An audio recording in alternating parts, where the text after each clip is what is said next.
Here we are in section 1-3 with the numbers 1 through 5 and their solutions. It looks like we have some review problems here. Translate this into math. Number 1, the number of quarters, there's Q, plus twice the number of nickels, so 2 times the number of nickels, is equal to 4 less than, that is subtracted from, don't forget that the 4 goes on the other side, so 4 subtracted from the number of dimes. So Q plus 2N equals D minus 4. Quarters plus 2 times the number of nickels equals 4 less than the number of dimes. Good. Number 2, find the absolute value. Absolute value just turns things positive inside of them. So we have 28 minus 34 is a -6. So we have the absolute value of -6 equals 6. Note that we don't turn them individually into positives and then add them, but we compute what is inside of them, and then the absolute value makes it a positive number. All right, number 3, the elevation of Jericho is -846. So if here's sea level, Jericho is at -846.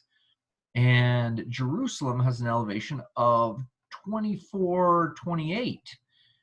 If Ben travels from Jericho up to Jerusalem, how much total vertical elevation will he have gained? Well, the distance officially looks like this, 2428, and then subtract where he started from, -846.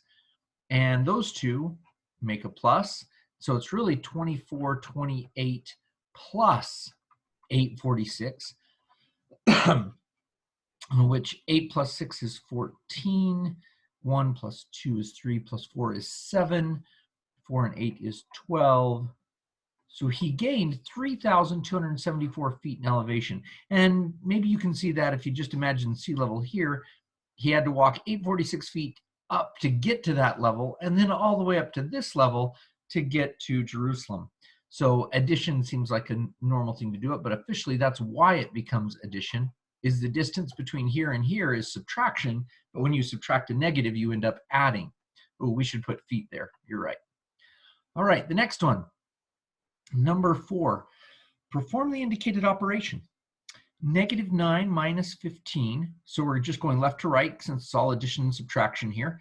-9 minus 15, -9, -15, they're both negative, so they both go in the same direction, so it's actually addition in that negative direction. -24 plus 12, and then this is minus a minus, so that makes a plus, plus 5. So we have -24 plus 12, that's a -12. They subtract and the stronger one wins, plus 5. And -7, again, they subtract and the stronger one wins. So we get -7 as an answer. Notice we could have also done this, said, hey, how many negatives do we have? We have a total of -24, and how many positives do we have is 17. And if you lose $24 and make 17, you end up with $7 of debt. Okay, and the final one. Number 5, -7/12 divided by -3/8. Division by fractions is multiplication by a reciprocal times -8/3.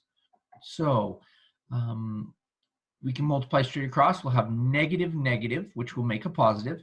7 times 8 is 56. Over 12 times 3 is 36. And we can take a 4 out of the top and the bottom. Oh, maybe we can take more than that. Can we take more than that? Nope. Take a 4 out of the top. We get 14. And take a 4 out of the bottom, and we get a 9. And the negative and the negative made a positive. So we are at positive 14/9. We should also note that we could have reduced ahead of time, pre-simplification here, divided by 4 and divided by 4, and we get 7 times 2 is 14, and 3 times 3 is 9. Good.